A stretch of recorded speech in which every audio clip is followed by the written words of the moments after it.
बिस्मिल्लाहिर्रहमानिर्रहीम। अस्सलाम वालेकुम वरहमतुल्लाहि वबरकातुहू। उम्मीद है नाज़रीन आप ठीक होंगे। मैं हूं homeo herbalist doctor Mohammad Mukhtar Qadri, कामों के गुजरांवाला पाकिस्तान से। आज मेरे एक सब्सक्राइबर दोस्त डॉक्टर साहब हैं, उनका सवाल है कि उनको अरसा दराज से मसला है, भूख नहीं लगती, गैस बनती है और हवा वाला पखाना जो है ना, वो स्टूल जो है वो हवा के साथ आता है। स्टूल की जो रंगत है वो सुर्खी माइल होती है, बग़ैर जलन की होती है और साथ उसमें म्यूकस यानी बलगम रेशा महसूस होता है और होंठ खुश्क रहते हैं, ज़बान तर रहती है, मुंह का जायका फीका, प्यास कम है। तो नाज़रीन ये अलामात जो हैं ये असाबी उज़लाती अलामात हैं। असाबी उज़लाती से उज़लाती असाबी तक नब्ज़ हो सकती है, क्योंकि ये मुकम्मल जब तक नब्ज़ ना देखी जाए, पूरी अलामात ना ली जाएँ, उतनी देर तक पता नहीं चलता। पखाने उनको 2 बार आते हैं, पतले पखाने आते हैं, मोशन जो है वो पतले होते हैं। तो ये अलामात असाबी उज़लाती तहरीक की हैं। अब असाबी उज़लाती तहरीक आप इस तरह समझ लें कि ये तरी सर्दी वाला मसला है। जो हमारा जो मैदा है, जो स्टोमिक है, उसमें जो है वो सर्दी तर सर्द रतूबात बढ़ चुकी हैं, बलगम और रेशा जिस्म में ज़्यादा है। इस वजह से, सर्दी की वजह से जिस्म भी उनका दुबला पतला और कमज़ोर है और जिस्म बढ़ नहीं रहा, भूख कम हो गई है। ये चीज़ ज़हन नशीन कर लें कि हमेशा असाबी तहरीक में भूख कम होती है, ज़्यादातर असाबी तहरीक में भूख कम होती है। जिस्म में इंसानी में सिर्फ 3 ही तहरीकात जो हैं, 3 ही मिजाज हैं जो मुफरद पाए जाते हैं। असाबी मिजाज यानी तरी वाला मिजाज, उज़लाती मिजाज यानी खुश्की वाला मिजाज, गुद्दी मिजाज यानी गर्मी वाला मिजाज।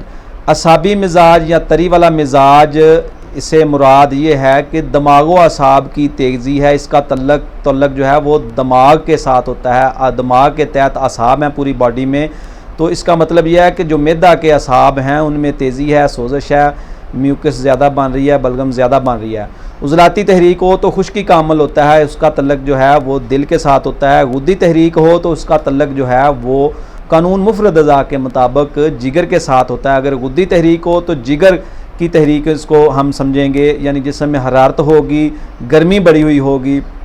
तो ये इनका जो मसला है ये तरी सर्दी वाला मसला है, रतूबात बढ़ रही हैं और तरी सर्दी वाला मसला है। साइंस का एक कुलिया है, हरारत से चीज़ें फैलती हैं, सर्दी से सिकुड़ती हैं। तो इनका जिस्म जो है दुबला पतला जो है वो सर्दी की वजह से है। असाबी तहरीक है, असाबी उज़लाती तहरीक है, उज़लाती असाबी तक हो सकती है, नब्ज़ आगे की तरफ जाना चाहती है, लेकिन वो अपनी ग़िज़ाओं में जो है वो ज़्यादातर असाबी चीज़ें ही इस्तेमाल कर रहे हैं। तो असाबी चीज़ों से परहेज़ करें। असाबी चीज़ें यानी तरी वाली चीज़ें वो कौन कौन सी हैं? ऐसी चीज़ें जो बलगम और तरी पैदा करें, जैसे शरबत हों या चावल हों, लस्सी हो, दूध की पतली लस्सी हो या कोल्ड ड्रिंक्स वगैरह हों, ऐसी चीज़ें सब जो हैं वो बंद कर दें आर्ज़ी तौर पर। इंशाल्लाह जितना मर्ज़ी पुराना मसला होगा ये ठीक हो जाएगा। डॉक्टर साहब फरमा रहे हैं कि उनको काफ़ी अरसे से जो है वो ये मसला है और उसका इलाज भी उन्होंने काफ़ी किया और करवाया, लेकिन उसको फ़ायदा कोई नहीं हुआ। तो इंशाल्लाह इससे ये फ़ायदा हो जाएगा। मैं आपको नुस्खा बता रहा हूँ, आप ये नुस्खा बना लें और रखें और इस्तेमाल करना शुरू करें, इससे भूख भी बेहतर हो जाएगी।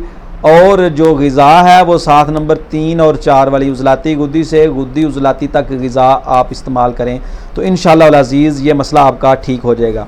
नुस्खा नोट कर लें। तुखम मेथी लेनी है आपने 4 तोला, कलवंजी लेनी है आपने 2 तोला, राई सुर्ख लेनी है आपने 2 तोला और काकड़ा सिंगी मशहूर चीज़ है ये आपने लेनी है 8 तोला। ये चारों चीज़ें आप पाउडर कर लें, बारीक पीस कर रख लें।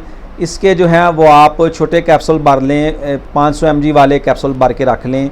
दिन में 4 बार ताज़े पानी के साथ इस्तेमाल करें, बर्फ़ वाला पानी ना पिएं, ताज़ा पानी पिएं, फ़िल्टर वाला पानी पिएं। साथ पुदीना और दारचीनी का कावा अगर पिएंगे तो जल्दी ठीक हो जाएगा मसला। पुदीना और दारचीनी का कावा बनाकर इस्तेमाल करें। शोरबे वाला गोश्त बनाकर खा सकते हैं, काले चने खा सकते हैं, चने की दाल इस्तेमाल कर सकते हैं। सालन में जो है वो देसी घी इस्तेमाल करें। इंशाअल्लाह अज़ीज़ आप चंद ही हफ्तों में, आप मेरी बात ज़हन नशीन कर लें, इंशाअल्लाह चंद हफ्तों में आप ठीक होना शुरू हो जाएंगे। अल्लाह के घर में जो है वो बड़ी अल्लाह ताला की रहमत होती है। बाज़ मरीज़ तो कहते हैं 1-2 खुराक ही खाई तो अल्हम्दुलिल्लाह हम जो हैं वो ठीक हो गए हैं।